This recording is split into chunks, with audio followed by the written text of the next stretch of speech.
तर पाकिस्तानसाठी हेरगिरी करण्याच्या आरोपाखाली हरियाणाच्या पानिपतमध्ये नोमान इलाही या व्यक्तीलाही अटक करण्यात आली आहे। नोमान हा ISI हँडलरच्या संपर्कात होता आणि पाकिस्तानला भारतातील गुप्त माहिती पुरवल्याचा त्याच्यावर आरोप आहे। नोमानच्या मोबाईलमध्ये अनेक संशयास्पद व्हिडिओज आणि फोटो आढळले आहेत।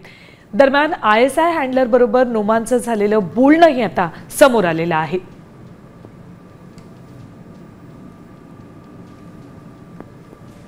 जनाब, प्लीज मला माफ करा, माझी काही चूक आहे।